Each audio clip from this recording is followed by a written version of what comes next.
Começa agora mais um programa para o Brasil. Pesquisa, saúde, educação, cultura são as produções da TV Univale exibidas em todo o país pelo canal Futura. O que acontece na região você vê aqui. Confira as matérias de hoje.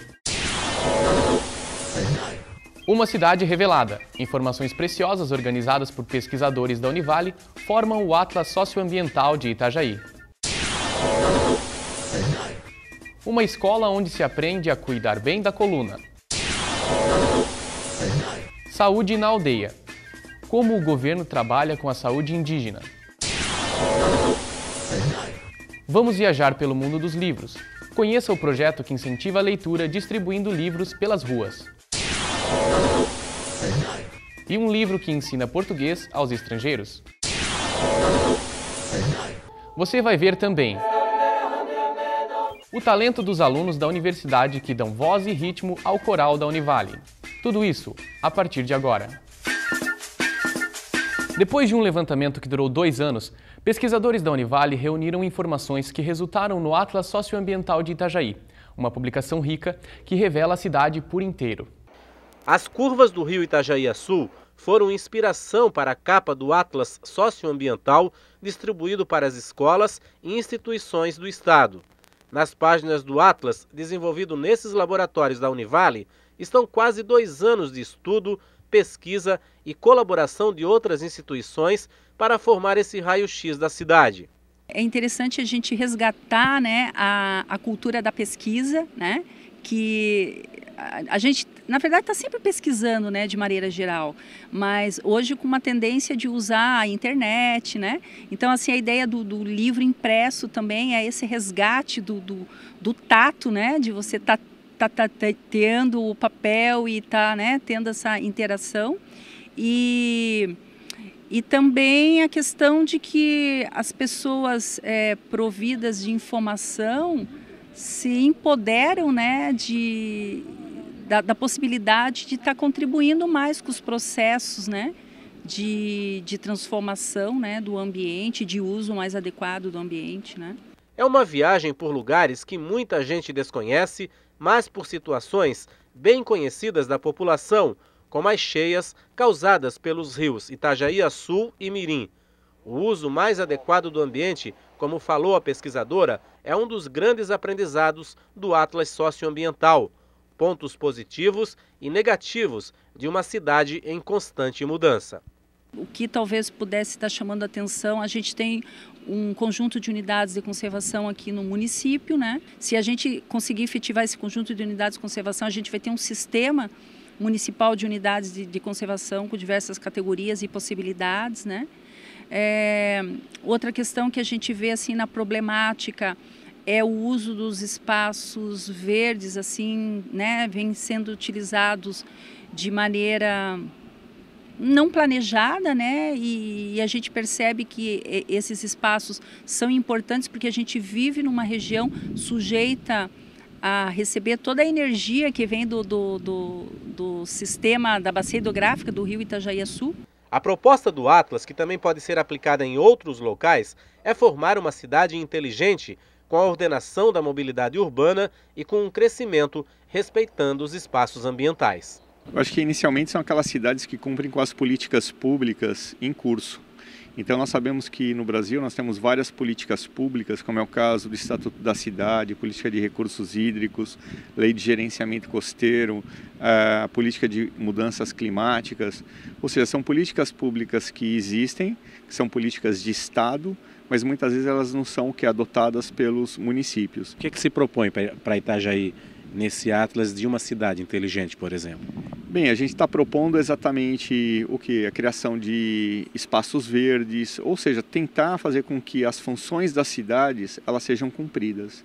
Né? Ou seja, que Itajaí seja uma cidade de trabalho, como já é, mas também seja uma cidade com lazer, ela seja uma cidade de boa circulação e seja uma cidade de moradia digna para todos, né? Respeitando, acho que esses princípios que são base da Carta de Atenas, né? Isso na década de 30, logicamente nós já temos uma nova Carta de Atenas, mas esses princípios eles devem ser cumpridos em qualquer cidade brasileira.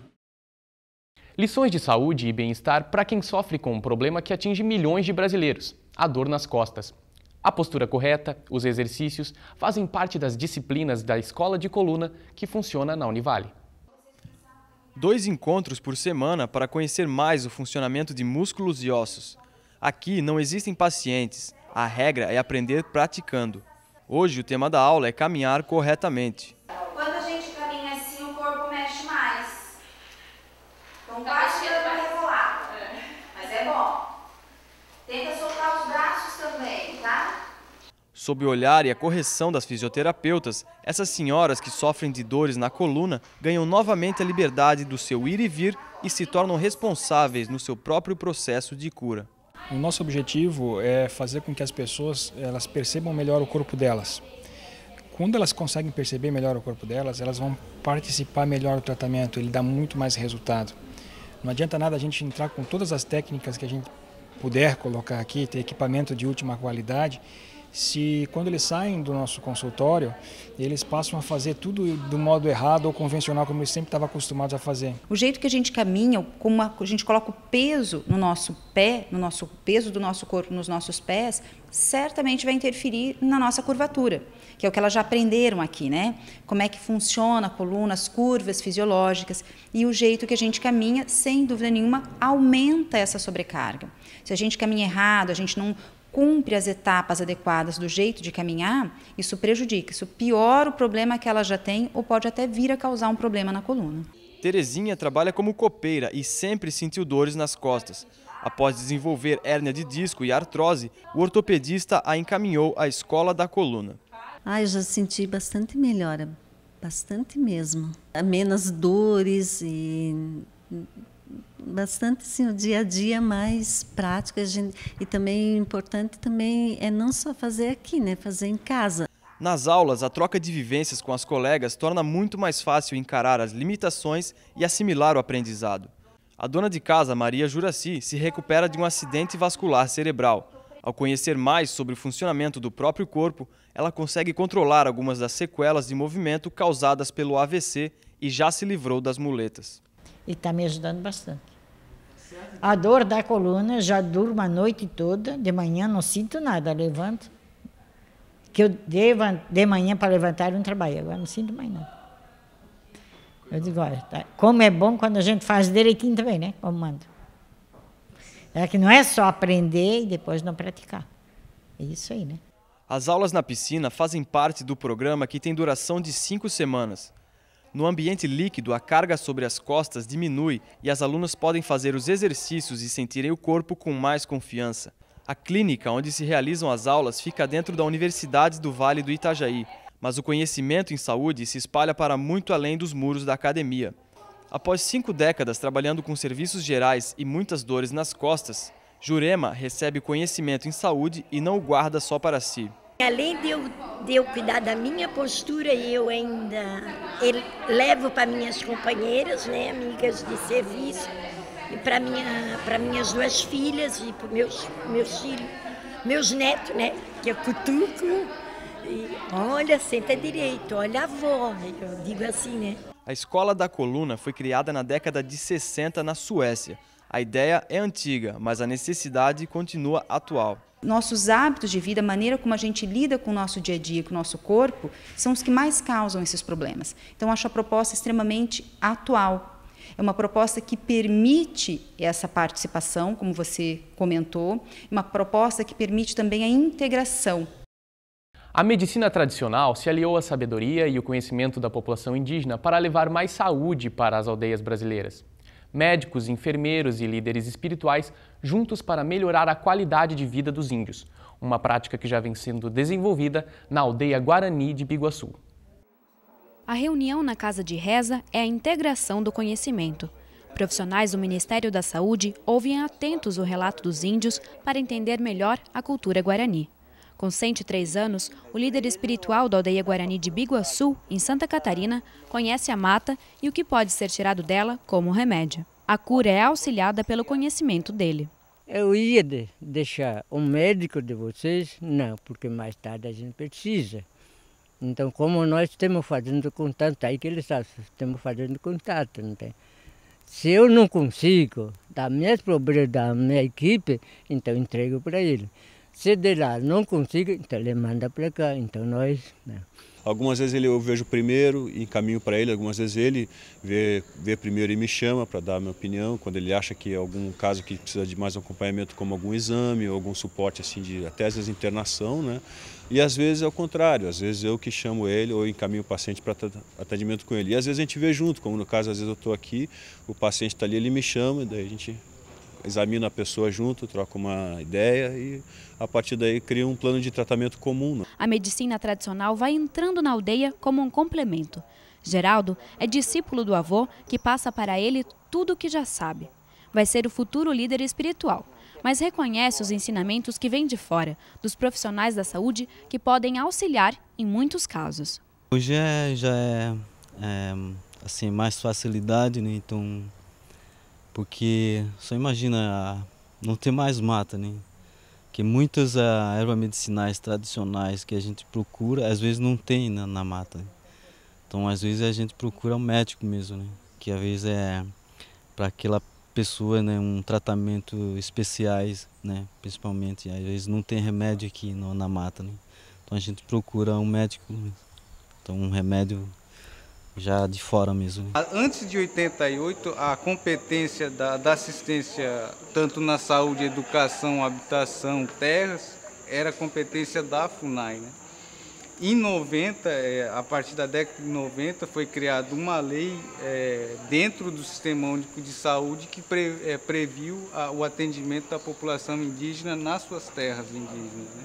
Até conhecido como Lei Sérgio Arouca, que trata do subsistema de saúde indígena. Em 99, essa prerrogativa que estava dentro da FUNAI passou para a FUNASA, né? Fundação Nacional de Saúde, que cuidava dessa parte, né? A partir de 99. Né?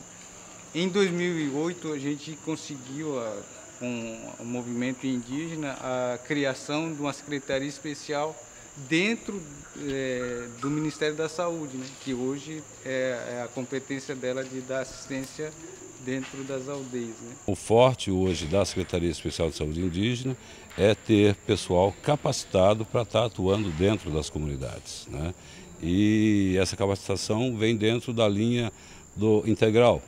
A gente tem que acompanhar o paciente desde a aldeia até uma referência maior, né? E sempre com respeito ao diferente, a outra cultura, né? Porque muitas vezes os profissionais formados nas universidades hoje não estão preparados para estar trabalhando dentro das comunidades indígenas. Né? Mas a luta nossa, né, dentro do Sistema Único de Saúde é também responsabilizar o município e o Estado, porque ela também é responsável de dar assistência à população indígena, não por simples fato de ser indígena, mas também como munícipes. Né? A gente passa por dificuldades com a questão do espaço físico, com a questão de exames que demoram, que a maioria são feitas, a maioria não, todos agora, né, são feitos pelo SUS, e a gente tem aquela coisa de esperar, entrar na lista de espera para exames, para consultas. Né? Então, tudo isso às vezes acaba gerando uma certa ansiedade ao paciente. A seguir, você vai ver um projeto que distribui livros pelas ruas de Balneário Camboriú. Um livro para estrangeiro entender melhor a língua portuguesa. E ainda, as vozes e talentos no coral da Univale. TV Univale, revelando a cultura da região.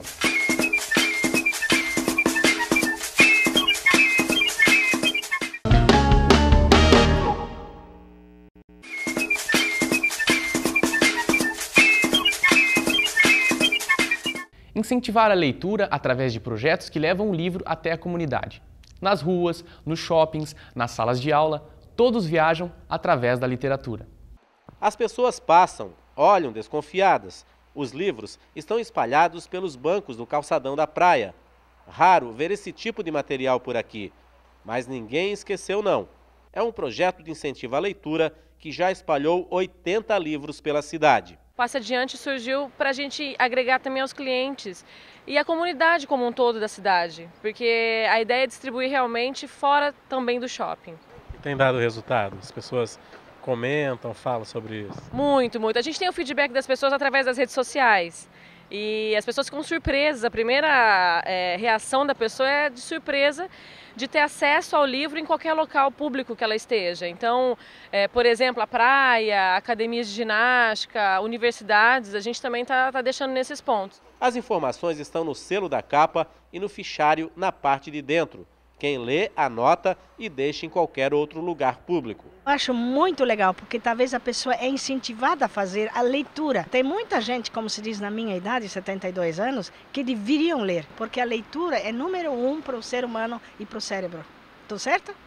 Para descansar da caminhada, esse professor de educação física também se deparou com os livros. Eu achei diferente, porque geralmente ninguém deixa um livro, alguma coisa assim, num banco de praça, né? Acho que é uma importância, muitas vezes a gente não tem muito tempo para você ler. Eu acho que a leitura não é só uma cultura, mas você viaja, a leitura é uma viagem no tempo, na história, né? Então acho que é bem interessante. Na praça de alimentação de um dos shoppings de Balneário Camboriú, eles também estão lá, à espera de quem possa ler e passar a ideia adiante. Em primeiro lugar, a gente tem que ver que são gratuitos, né? Então não tem a desculpa de não ter dinheiro para comprar, eles estão ali à disposição. Vai do interesse, da curiosidade, do gosto pela leitura, né? E eu, particularmente, que sou viciado em livros, quando eu vi, já peguei.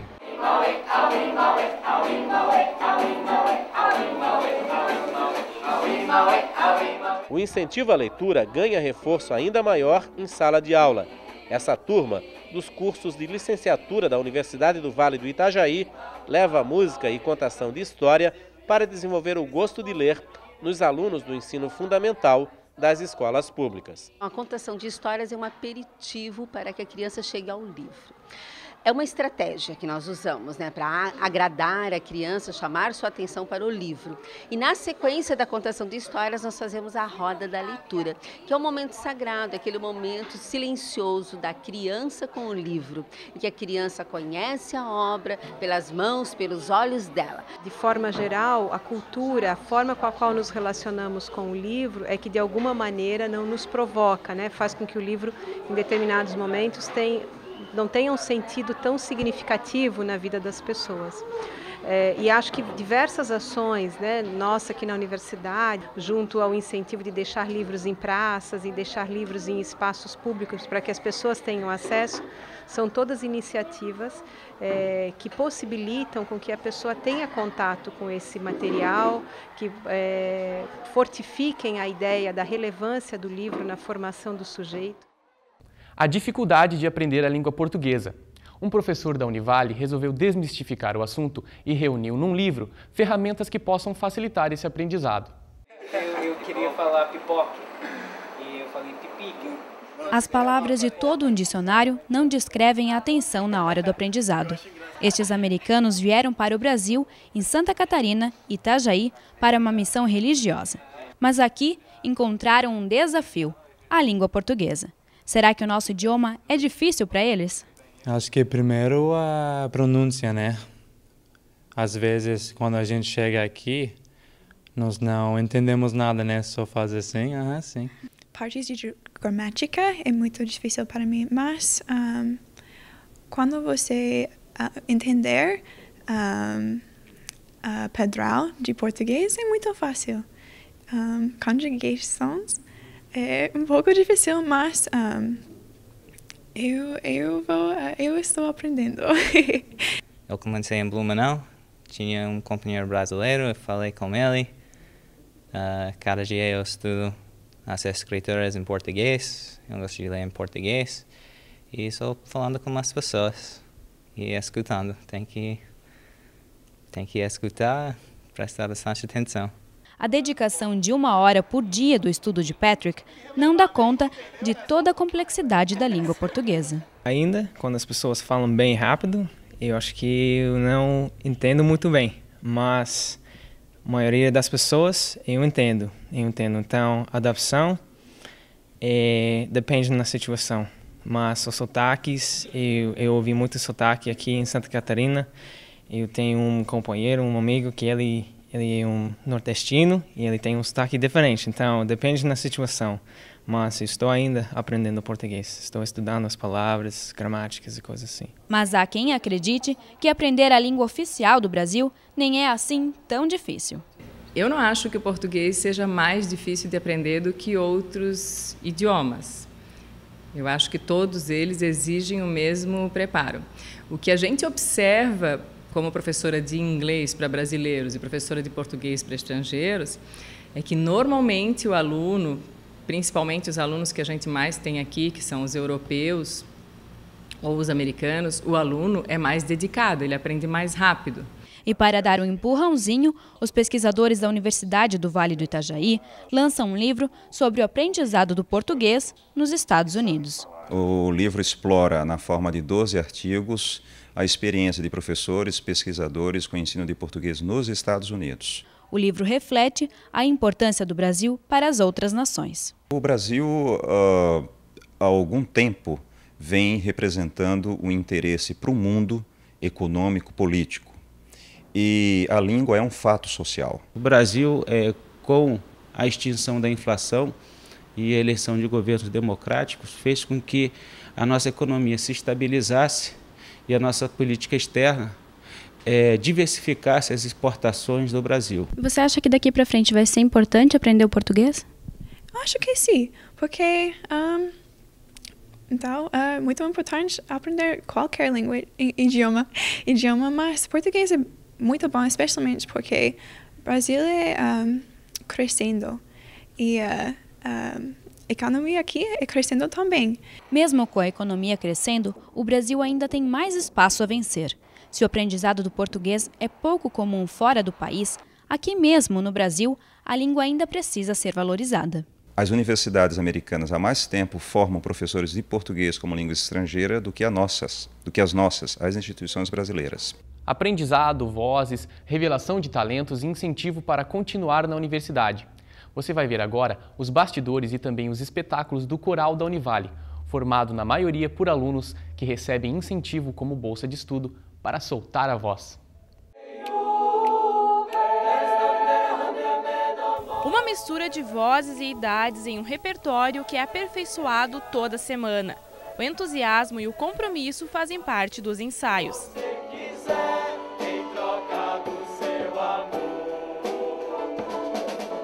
Há 26 anos, o coral da Univale promove a integração dos alunos através da música. São de vários cursos. Com um olho na partitura e o outro no regente, eles buscam na música uma forma de descontração. Uma forma de expressão que transforma, né? Que mexe com as pessoas assim, às vezes intuitivamente, assim, às vezes elas nem estão compreendendo, às vezes é uma mensagem, mas aquilo mexe com todo mundo. Acho que a música é muito interessante por causa disso, né? Uma forma de expressão magnífica. A sala dos ensaios se enche com as melodias e vozes, numa seleção de músicas cuidadosamente escolhida pelo maestro.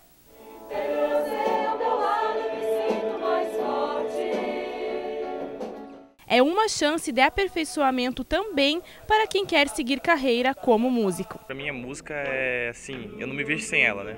É uma parte da minha vida, assim, tanto que eu escolhi como profissão. Como eu sou instrumentista, ela representa para mim, tipo, eu posso me expressar todos os meus sentimentos, né? Com o meu instrumento, que é o violão, eu posso expressar a minha alegria quando eu estou alegre, a minha tristeza. O coral já possui 7 CDs gravados. O último foi lançado em julho deste ano. Cada um de nós compõe a sua própria história e cada ser em si carrega o dom de ser capaz. E agora a gente resolveu gravar uma coisa bonita, harmoniosa, simples, que fala das coisas simples, das pessoas simples, das relações simples, por isso se chama simplesmente Simples. Recuperamos do cancioneiro popular, do mundo rural, páginas belíssimas, né, com músicos importantes como o Renato Teixeira. Que lindo, eu mesmo como autor assim, eu vi a emoção daquelas pessoas cantando, entendeu? Aquela combinação de vozes, sabe, e a orquestra. Eu imagino o trabalho do maestro, o pessoal ensaiando. Devagar, porque já tive pressa e leve esse sorriso, porque já chorei demais.